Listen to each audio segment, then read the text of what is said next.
எல்லாருக்கும் டேஸ்டான கராச்சி பிஸ்கெட் வீட்டிலே ஓவன் இல்லாமல் எப்படி சுலபமாக பண்ணுறது அப்படின்னு பார்க்கலாம். இது ரொம்பவே கிறிஸ்பியாக இருக்கும், டேஸ்ட்டும் வேறு லெவலில் இருக்கும்.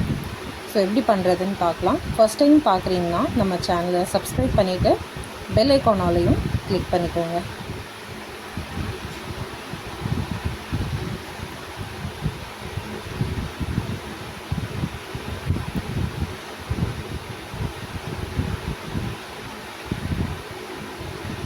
கீ வந்து ஒரு 1/4 கப் எடுத்திருக்கேன்.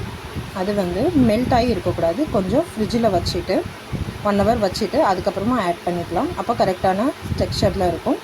கீ ஆட் பண்ணிங்க அப்படின்னா நல்ல வாசனையாகவும் இருக்கும். அதனால தான் ஒரு 1/2 கப் சுகர் நல்லா பவுடர் பண்ணி ஆட் பண்ணிக்கலாம். கீ எவ்வளோ இருக்கும் அப்படின்னு பார்த்திங்கன்னா ஒரு 4 டேபிள் ஸ்பூன் தான் இருக்கும். அவ்வளோதான் ஆட் பண்ணியிருக்கேன். சுகர் வந்து கொஞ்சம் கொஞ்சமாக ஆட் பண்ணிக்கிறணும். இதில் ஒரு டேபிள் ஸ்பூன் மில்க் ஆட் பண்ணிவிட்டு நல்லா பீட் பண்ணி எடுத்துக்கிடணும். நல்லா ஃப்ளப்பியாக வரணும். இதே போல் இப்போது இதோட மாவு ஆட் பண்ணிக்கலாம். மாவு ஆட் பண்ணும்போது நம்ம சலிச்சு தான் ஆட் பண்ணணும். கரெக்டாக பார்த்தீங்க அப்படின்னா நான் ஒரு 1/2 கப் மட்டும் தான் எடுத்திருக்கேன் கோதுமை மாவு.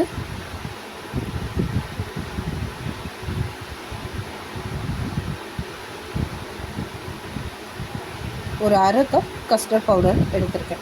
அதுவும் நல்லா சலிச்சு ஆட் பண்ணிக்கலாம். ஒரு 1/2 tablespoon baking powder add பண்ணிக்கலாம். இதோட ஒரு 1/4 டேபிள் ஸ்பூன் ஏலக்காய் தூள் ஆட் பண்ணிக்கலாம். 5லேருந்து 6 ட்ராப்ஸ் மட்டும் வெனிலா எசன்ஸ் ஆட் பண்ணிக்கலாம். மில்க் பவுடர் ஆட் பண்ணிக்கலாம், ஒரு 3 டேபிள் ஸ்பூன்.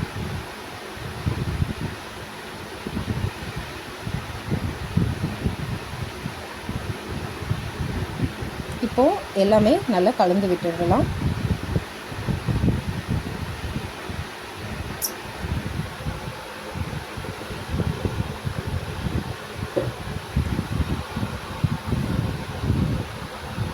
இதோட ஃப்ரூட்டி ஆட் பண்ணிக்கிறேன்.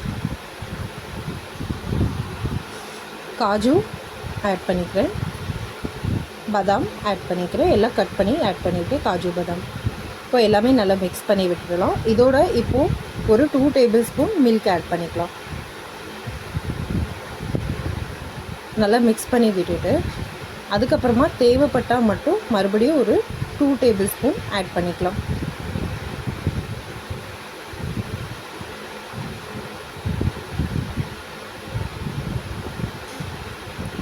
இப்போது நல்லாவே மிக்ஸ் பண்ணி விடணும்.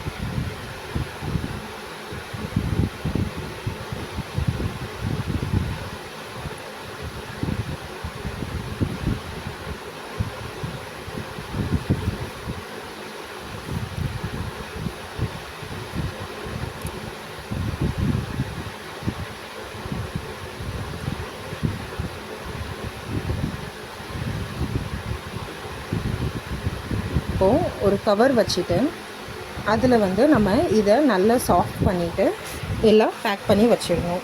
ஃப்ரிட்ஜில் வந்து ஒரு 2 மணி நேரம் வச்சுட்டா போதும். அப்போ அது நல்லா செட் ஆகி வரும். அப்போ பிஸ்கெட் பண்ணும்போது கரெக்டாக வரும். இப்போ 2 மணி நேரம் ஆயிடுச்சு, நான் எடுத்துட்டேன். பார்த்திங்கன்னா நல்லாவே செட் ஆகிடுச்சு. இதை நம்ம அப்படியே கட் பண்ணோம் அப்படின்னு பார்த்தீங்க அப்படின்னா ஃப்ரூட்டி அப்புறம் அந்த நட்ஸு எல்லாமே இருக்குது, அது கரெக்டாக கட் ஆகி வராது.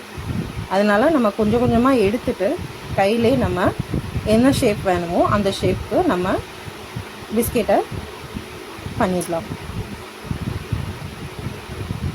இந்த மாதிரி கார்னரில் கொஞ்சம் வெயிட்டாக இருந்துச்சு அப்படின்னா அது கொஞ்சம் நல்லா கரெக்டாக வரும். ரொம்ப தின்னாக இருந்துச்சுன்னா ரொம்ப கடக்காயிடும். அதனால் கார்னர் கொஞ்சம் பார்த்து பண்ணணும்.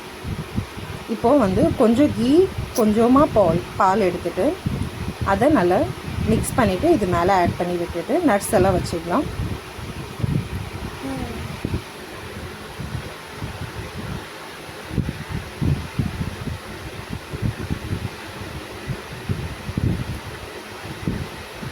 இப்போ ஒரு கடாயில் உப்பு ஆட் பண்ணிவிட்டு அதுக்கப்புறமா நம்ம இந்த பிஸ்கெட்டை வச்சிடலாம்.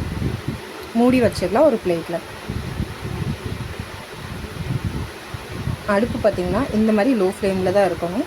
ஒரு 25லேருந்து 30 மினிட்ஸ் வரைக்கும் நம்ம லோ ஃப்ளேம்லேயே வச்சுட்டு நல்லா குக் பண்ணி எடுத்துட்டோம் அப்படின்னா உள்ளெலாம் நல்லா குக் ஆகிரும். பார்த்திங்க அப்படின்னா நல்லா குக் ஆகி கிறிஸ்பியாக இருக்குது. இதே போல் தான் இருக்கணும். ரொம்ப சுலபமான முறையில் நம்ம கராச்சி பிஸ்கெட் வீட்டிலே செஞ்சிடலாம், அதுவும் ஓவனே இல்லாமல். வீடியோ பிடிச்சிருந்துச்சுன்னா லைக் பண்ணிடுங்க.